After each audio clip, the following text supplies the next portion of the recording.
Hey guys, time for a little Smart News Coffee Talk. The baby is napping, which is great news. I'm sitting here struggling a little bit with this content that I want to get out for you this week, which is addressing America's longest war in Afghanistan. Such a big, important topic, and I really want to make sure I condense it in a way that's really manageable, and it's something we're going to be talking about today. But it's important because there's so many developments out of Afghanistan that we need to get to, but also because we're marking September 11th. And I was thinking today, where was I back on September 10th, 2001? So on this day in 2001, where was I? I bet you remember where you were. I was in Spain. I just landed for a study abroad program that I was going to participate in. And on September 11th, we were being matched with our host families while we were watching a live news feed of the terrorist attacks taking place in New York City. And there was a big question, were we going to continue the program? Did we have to go home? What was going on? There was such chaos and confusion, but we ended up staying. And when I returned to the United States 4 months later, I hadn't seen any American news. I'd only seen European news. And when I returned, I realized that my set of stories about September 11th were different than the set of stories that my family understood and knew about the day.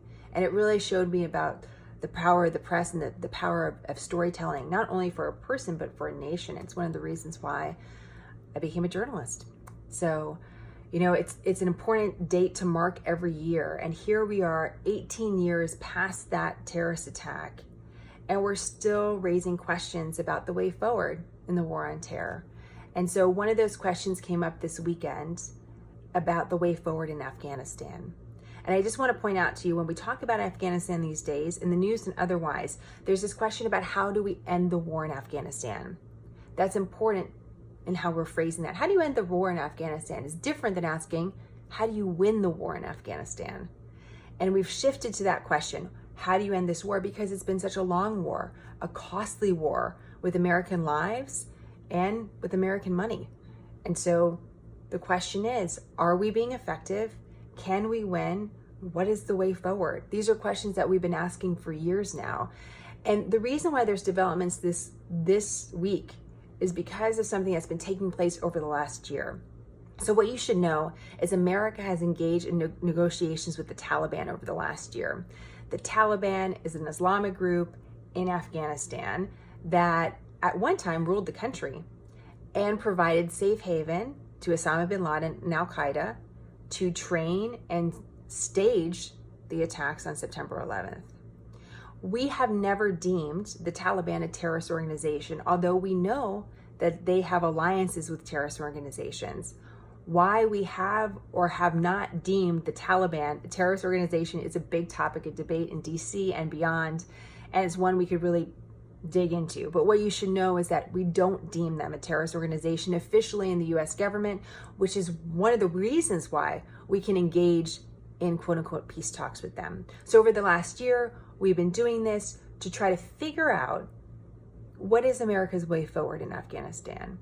Reports up until this weekend had suggested that we maybe were close to some sort of deal, if you want to call it that, where we would drop troop levels. We're at about 14,000 to 15,000 American troops now in Afghanistan, that we would drop them to like 8,500, and that the Taliban would have some sort of role in the Afghan government.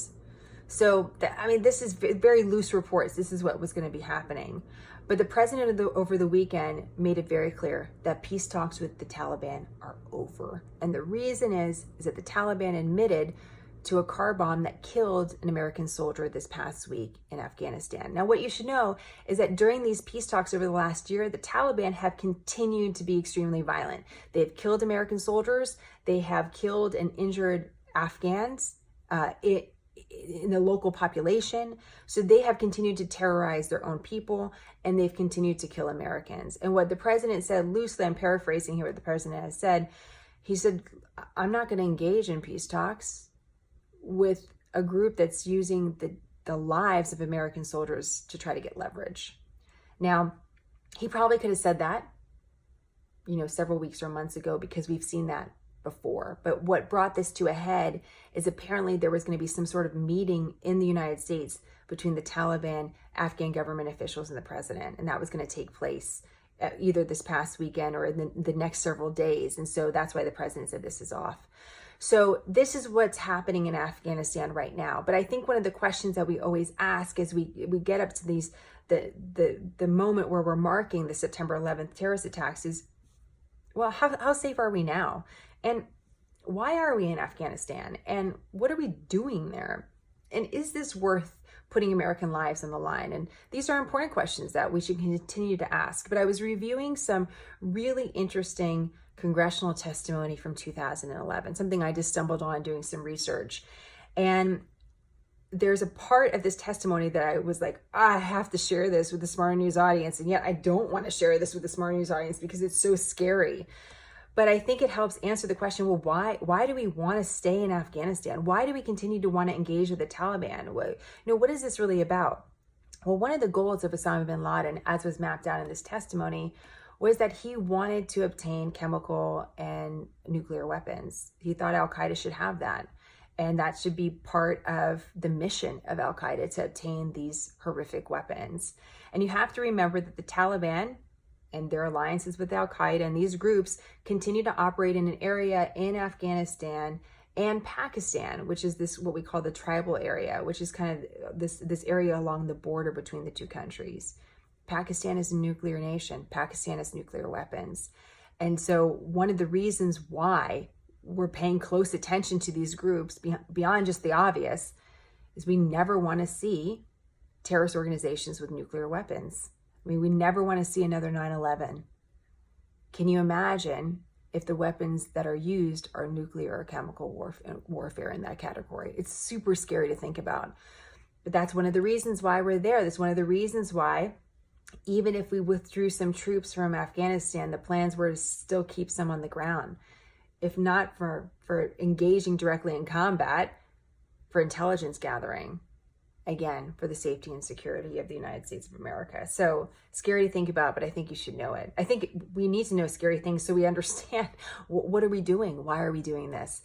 One of the stories that you're going to see on Smarter News this week is super important. It's the story of Mike Spann. He's the first American killed in America's war on terror in Afghanistan. I spoke to his daughter, Allison, about the life of her father, his death, and why we need to remember him. We say, never forget when it comes to 9/11. But what should we remember? One of the names we should remember is Mike Spann.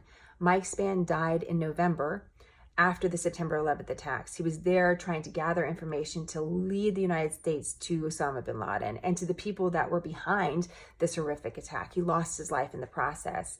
There in Afghanistan, his path crossed with another American.